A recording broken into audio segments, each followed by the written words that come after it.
exclusively talk about books because it's my number one passion and because I love book triggers. And today I have been tasked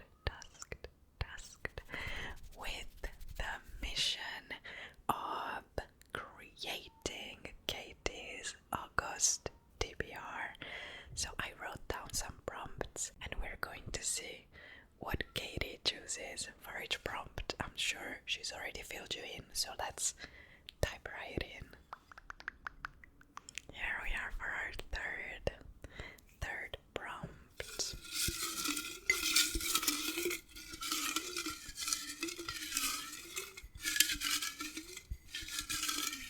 Okay, there we go.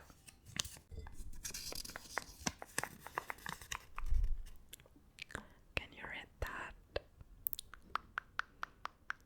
What does it say? A book from your 2025 summer TBR you still have not read.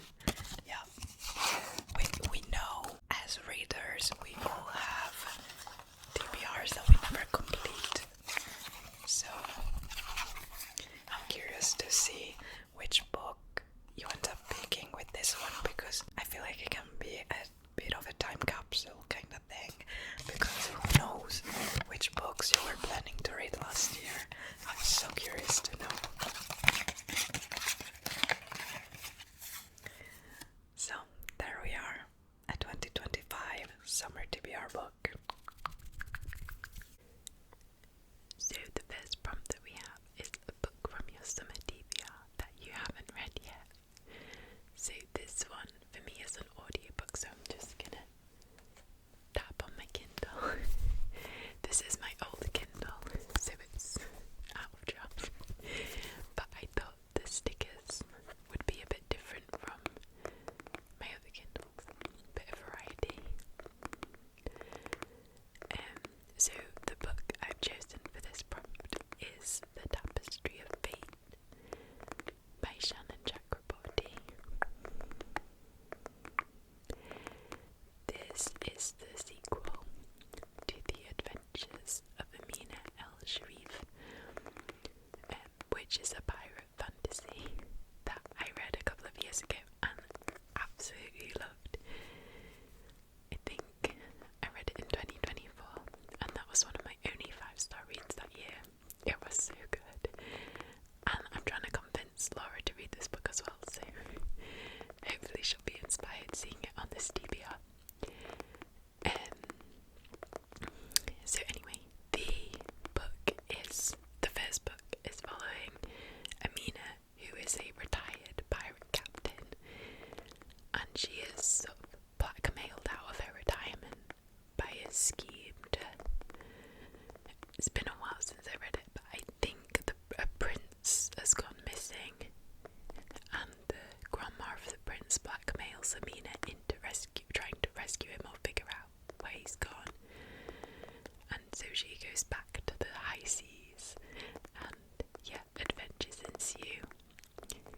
Amina is just an absolutely iconic character. I loved, and the writing's great. I love that it's not really a romance, but the subtle hints that you get, and I'm hoping it's kind of set up in book 2. Yeah, so I'm really looking forward to reading that.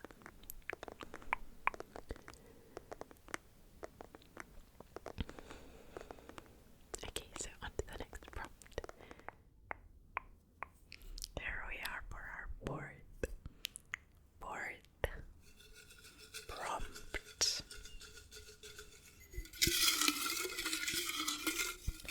Katie asked me to do 5 prompts. So this is the penultimate. Can you read that? What does it say? A book that was released this summer. So this is kind of the opposite of the other prompt, which is very fun. I feel like summer releases are sometimes sometimes overlooked, but there were so many good new releases this year. So hopefully you own a book, or you've been wanting to get a book, in which case this is a good excuse for some book shopping. That was released this summer, or even May, May, June, July.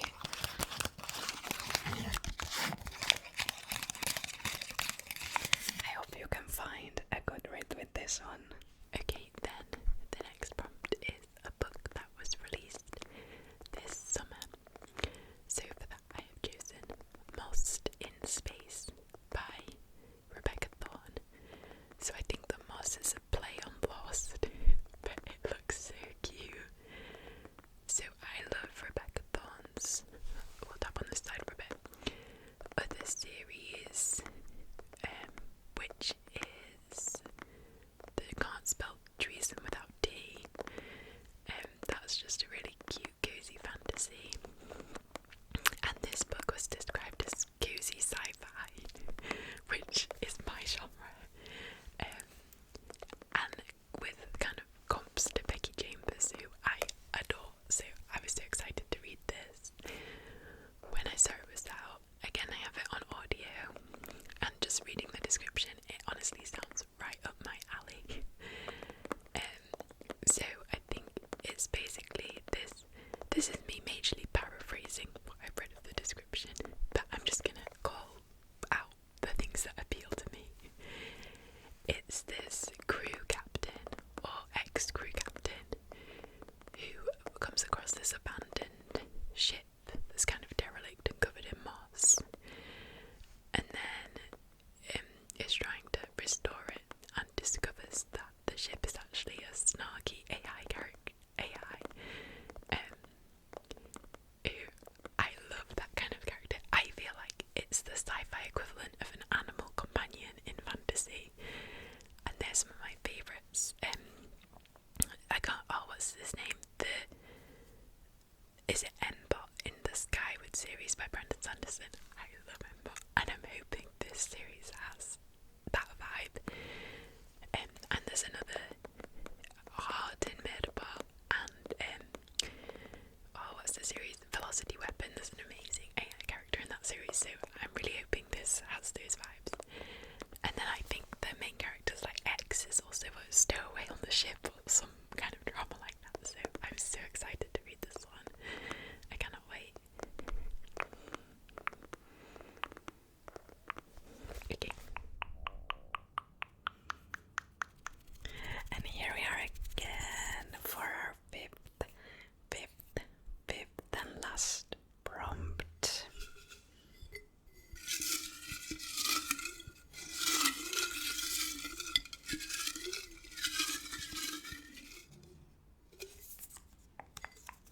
And that is, can you say that? What does it say? A book set in a country or planet you're dying to visit. Yes, I love this one. I think it's very good for the summer, or maybe you can match it to your vacation destination. I didn't know if you are going on holiday or if you've already been or whatever this year. So anyway, a country you're dying to visit, or a planet, because I know you also read sci-fi, so I'm leaving the option open for some sci-fi.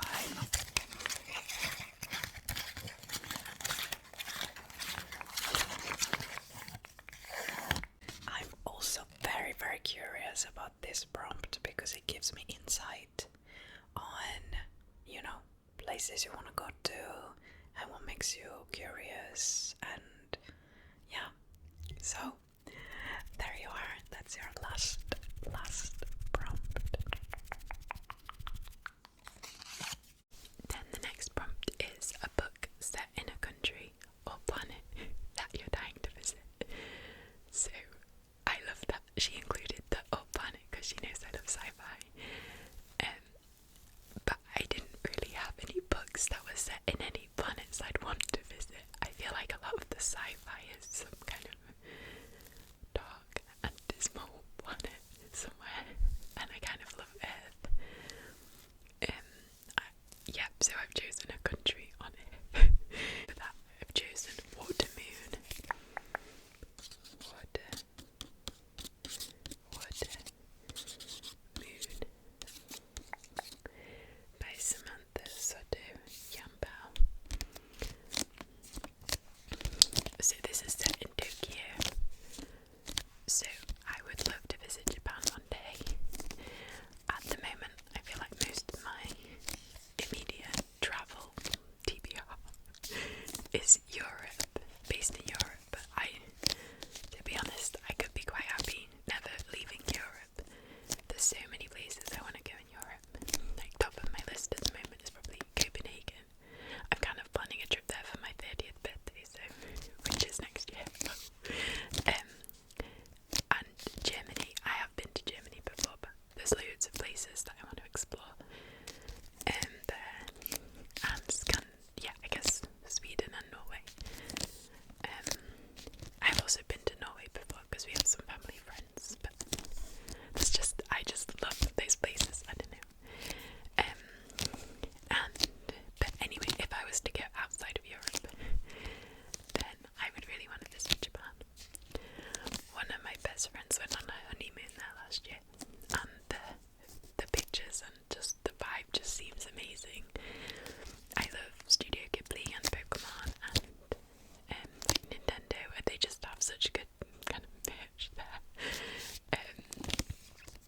And my friend was saying even their like tat is super high quality, and the ceramics and the matcha, and this very basic white girl of me wanting to go to Japan, but I think it would just be such a cool place to visit.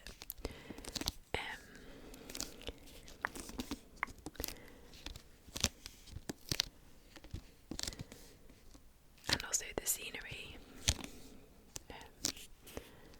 There's some cool mountains there.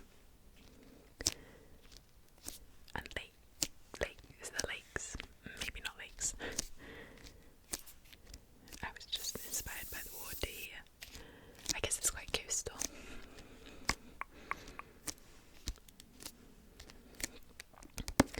So this book, I don't know too much about. I know it's kind of like Studio Ghibli vibes.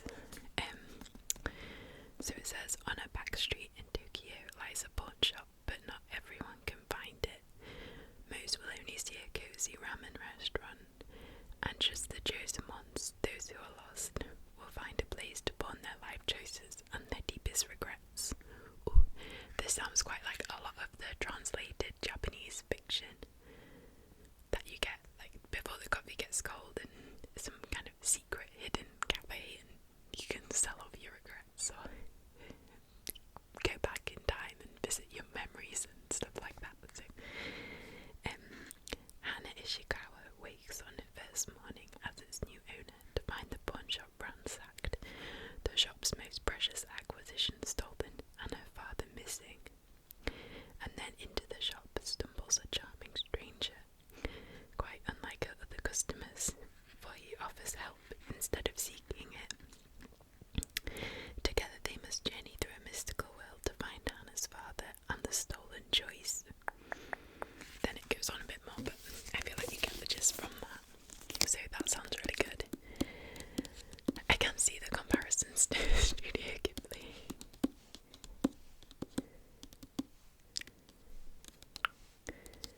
But I love a quest story, and this is just such a stunning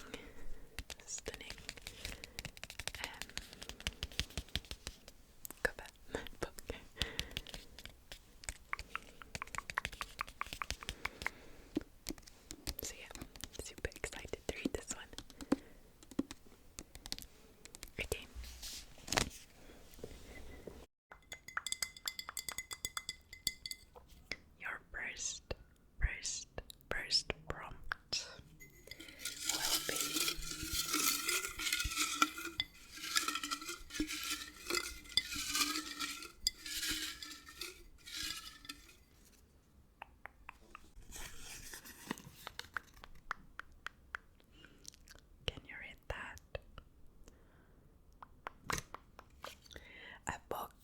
inspired by the top hit of the summer in your country, obviously.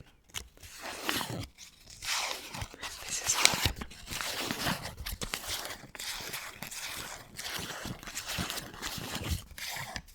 A very musical prompt. I think it's very fun to let music pick the books you're reading in whatever kind of way, and I feel like it's very good for the summer, so I hope you have fun with this one. I cannot wait to see which book you end up with, because I don't really know what the UK's top hit of the summer is, so I'm curious to find that out as well. So that is your first prompt. And then the next prompt is read a book inspired by the hit song of the summer in your country. So I feel like my music taste is kind of slightly encapsulated, and I don't always have a great sense of what is super trendy in the mainstream culture. And also I haven't really, because I've been ill at the start of the year, I've been taking life at quite a steady pace. I haven't really been into clubs or at festivals or anything, so I feel like I haven't quite got the same sense of what songs are playing all the time at clubs and like pride events and stuff like that, which is where I usually get my mainstream pop culture knowledge from. So I've kind of chosen my song of the summer, and in that I've definitely heard it played on the radio and stuff, so I feel like it is quite popular. And that is Stateside by Pink Pantheress and Sarah Larson. I kind of discovered this song when Alyssa Liu, the Olympic figure skater, did her gala performance to it, and then I fell down a big Sarah Larson spiral. I love her, but I love that song. It's so bubblegum, glitter gel pen, pop energy. So the book I have chosen is the final book in a series, and that is A Curse for True Love by Stephanie Garber. A Curse for True Love by Stephanie Garber. So, this book is not the most summery book. I know that. It is set in like this winter wonderland world. However, the overall vibes feel very glitter gel pen for this series.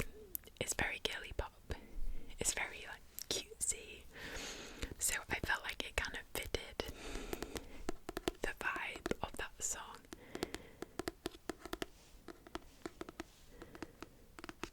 And the kind of idea of the boy being from somewhere else kind of fits Evangelina Jackson. I don't know. Is it a stretch? Maybe, but I do really need to read this, so I put it on the TBR.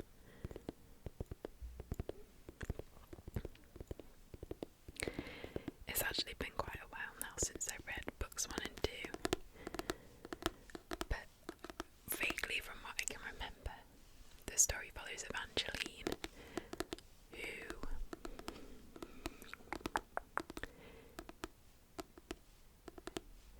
she saves her family from a curse by making a deal with this fate called Jax, who says she has to give him 3 kisses, and each kiss he'll grant her a wish or something like that.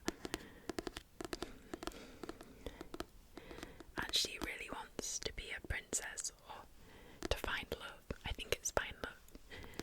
But she ends up catching the eye of this prince from a different kingdom in book 1, and it all gets a bit complicated. That was a really bad description. I'm sorry. It's very classic, like YA romantasy. Yeah, it's fun. It's easy to read.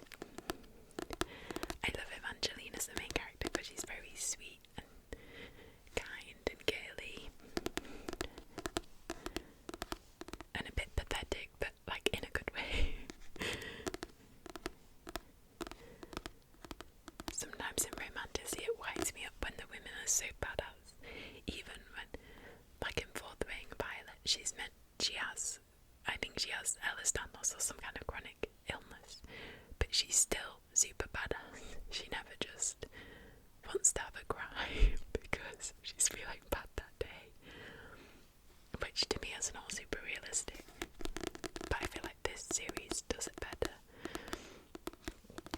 Yeah. Anyway, so that's that book for that prompt. Yeah. I just love paperback triggers. I used to be a hardback girly, but I've really pivoted into paperback.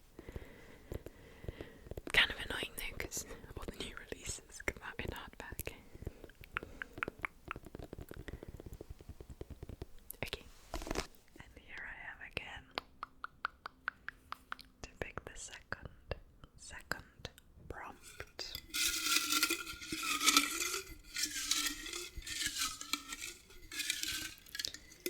Which will be, there you go. Can you read that?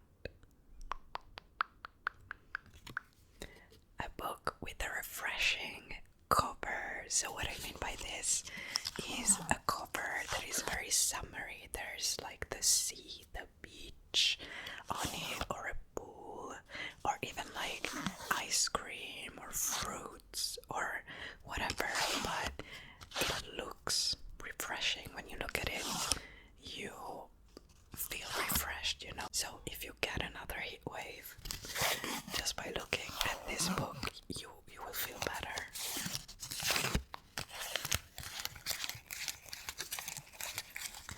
Think like Deep End by Ali Hazelwood, that kind of vibe. It's refreshing just by looking at it, right?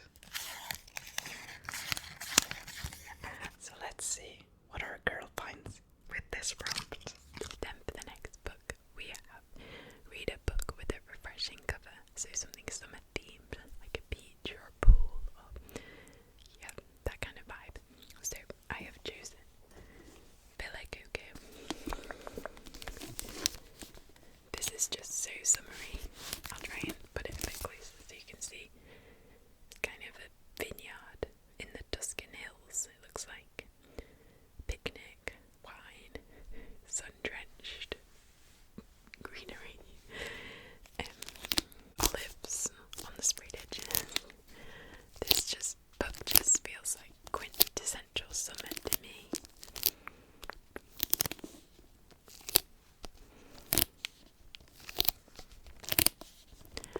There's some good sticky sounds.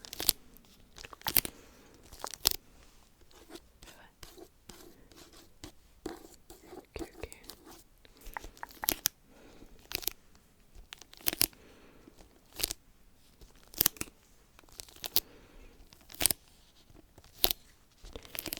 So this is literary fiction, so it's a bit of a departure from my usual sci-fi fantasy, but it sounds really good.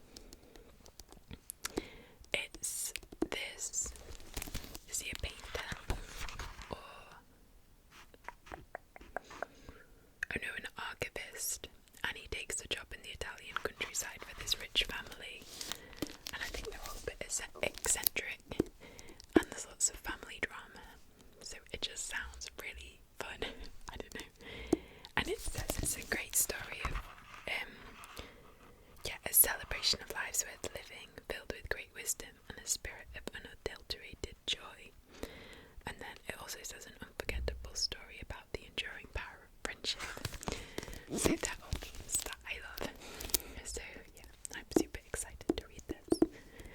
And it feels like a perfect August read.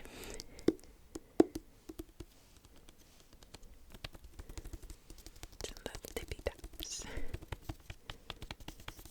I do like nail tapping more, I think.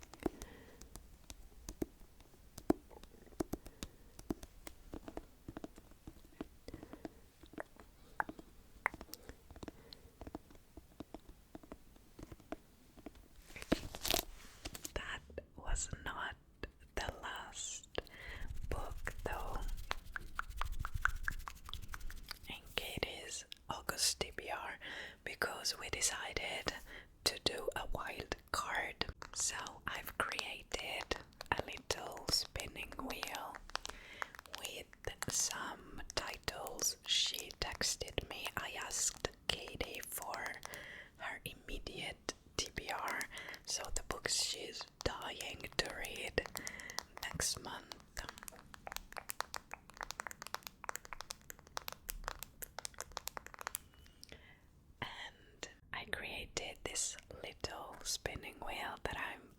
screen. So the options are Villa Coco, which was almost on my TBR as well.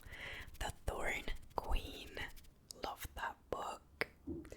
5-star duology for me, that's by Sasha Payton Smith. It's the sequel to The Rose Bargain. This Kingdom Will Not Kill Me, which is on my immediate mental TBR as well. I've heard only amazing things about this book. I believe it's about a reader, like a girl who loves books, who gets transported and stuck into the world of her favorite fantasy series or something. The way I would die 2 minutes in, but it sounds so cool. Then we have The Tapestry of Fate, Lost in Space, which are 2 books I really don't know nothing about. The Count of Monte Cristo, which is so good, and the movie that came out, I believe in 2023 or 2024, French movie, is incredible. And Ruthless Vows, which I really need to get to because I loved Divine Rivals. Let's spin the wheel.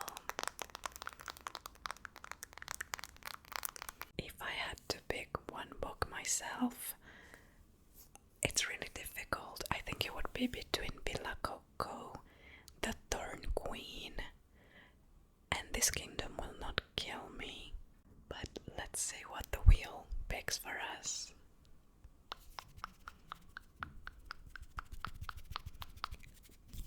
The Thorn Queen.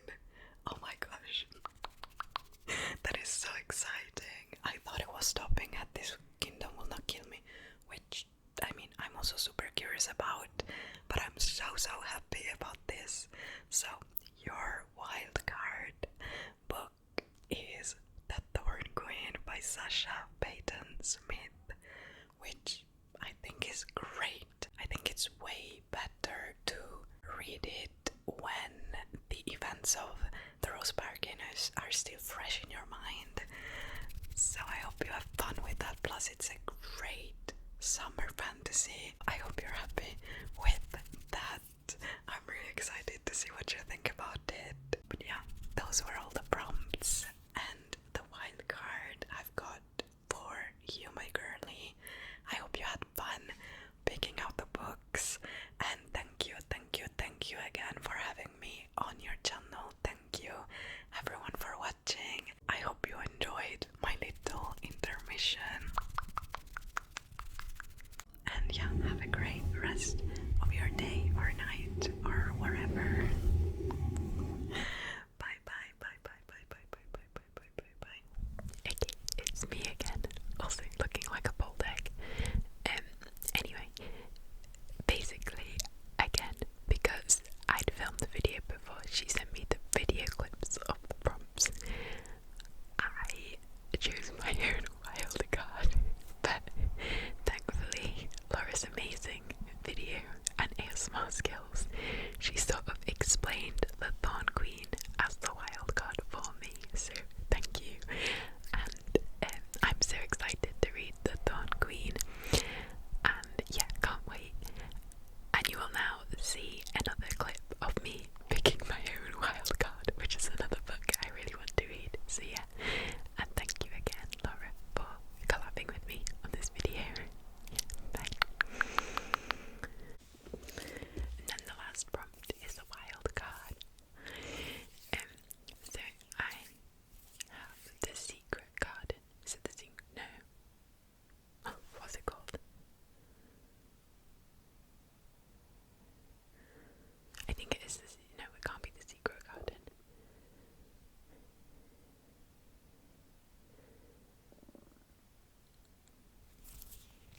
A book by Ashley Poston. That is something like The Secret Garden. But I feel like it's not The Secret Garden because that's a children's classic. Anyway, this is a romance. I've really been wanting to read an Ashley Poston romance, especially since I heard Laura raving about The 7 Year Slip. And I've definitely read an Ashley Poston book because I feel like she was quite a big YA author in the 2016